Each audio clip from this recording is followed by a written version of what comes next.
This episode is brought to you by Monkey Nutrition.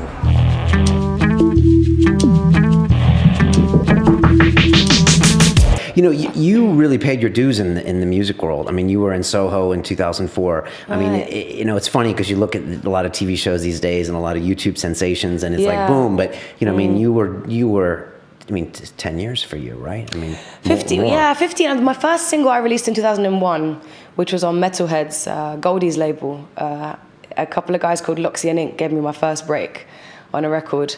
In fact, it's when I had to go back to Jordan because I had issues with my visa and I couldn't stay in the country. And I went back, and I remember one of them calling me and saying, "We've got this track and we know you're not really a singer, but we know that you like music. Would you like to give it a go?"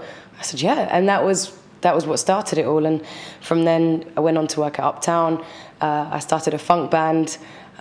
We performed at nights with Giles Peterson and things like that. And then I started a record label, drum and bass label with some friends of mine.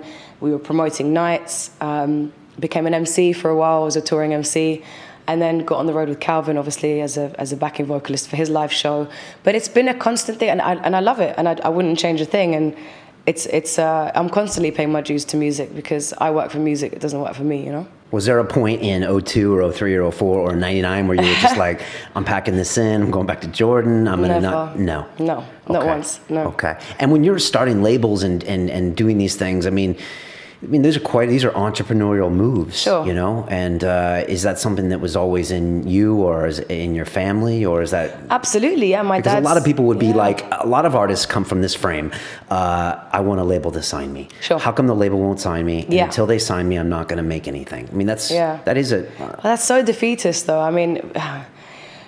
Especially, but 10 years ago, before there were all these outlets. Absolutely. No now iTunes, that, with the technological revolution, I suppose, you have more of a platform. You can be a kid in Peru who makes a song in his basement and put it on YouTube and become a sensation overnight. So that's broken down the barriers, and that's really exciting to me, how we can manipulate that into working, the trends and what people want. I think at the end of the day, it's like politics, You can't use what you're good at to cover up what you can't do. You have to use what you're good at to either influence or to be honest about how people can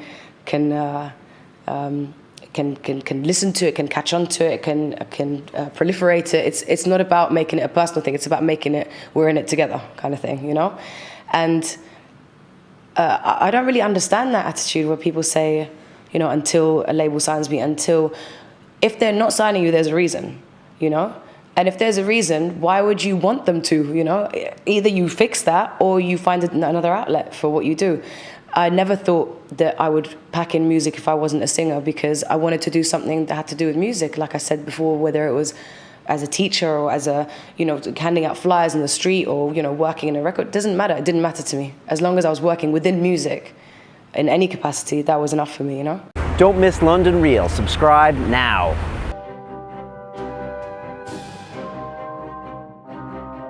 This week on London Real, we have the English rapper, poet, and journalist, Akala. Hate by the pound surrounds my reflection. I do this for my own protection. If I didn't go to Pan-African Saturday School, if I didn't grow up in the Hackney Empire, if I didn't listen to Wu-Tang Forever or read the autobiography of Malcolm X when I was 9, would I be the person I am today? Probably not. One too many man that could have been doctors end up spending the whole life boxed up. Hip-hop was my life. It was something I lived. I loved interacting with it. I wrote lyrics every day.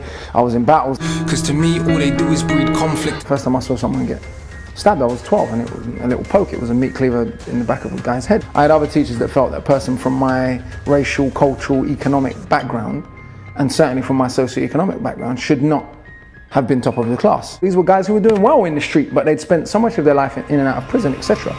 But they were like, you don't want to be like us. You're clever. In fact, if you drop out of school, we're going to give you a hiding.